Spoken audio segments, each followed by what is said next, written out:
Pada masyarakat Melayu, mereka membezakan antara agama dan kepercayaan. Menurut masyarakat tersebut, agama yang dianggap oleh mereka adalah agama-agama yang besar yang diakui oleh pemerintah seperti Islam, Kristian, Katolik, Hindu dan Buddha. Sementara keyakinan seperti penyembahan pada dewa-dewa dan kepercayaan akan kekuatan yang dimiliki makhluk halus seperti jin, hantu, jembalan dan lain-lain. Namun sebenarnya yang dikatakan kepercayaan dalam masyarakat Melayu itu bukan hanya kepercayaan lama sahaja yang menjadi peninggalan masa lampau seperti animisme, tapi juga kepercayaan yang datang setelahnya seperti kepercayaan agama-agama Hindu, Buddha dan Islam sendiri. Refleksi bagi masyarakat Melayu dari agama dan kepercayaan ini banyak kerana setiap agama dari masyarakat yang berbeza mempunyai kepercayaan masing-masing. Selamat sejahtera kawan-kawan dan madam. Nama saya Komari Rauchandra dan matrik number ialah 4212005731. Hari ini saya akan bentangkan tentang kepercayaan kaum India Malaysia. Kepercayaan kaum India Malaysia, salah satu kaum utama di Malaysia adalah kaum India. Mereka merupakan kaum tiga yang terbesar di Malaysia selain daripada kaum Melayu dan kaum Cina.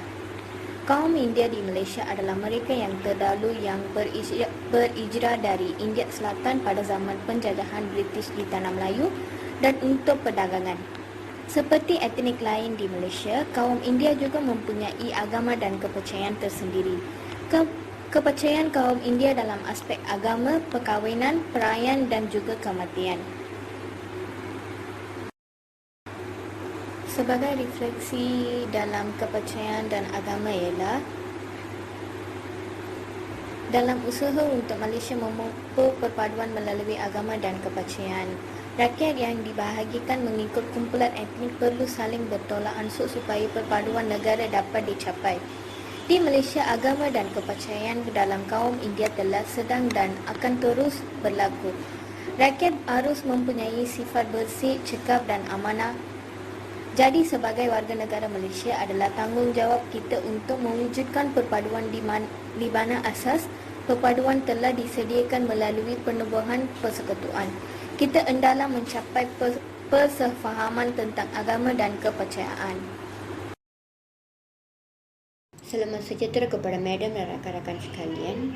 Saya Kirna Samudi. Hari ini saya akan membentangkan tentang kepercayaan kaum Cina di Malaysia.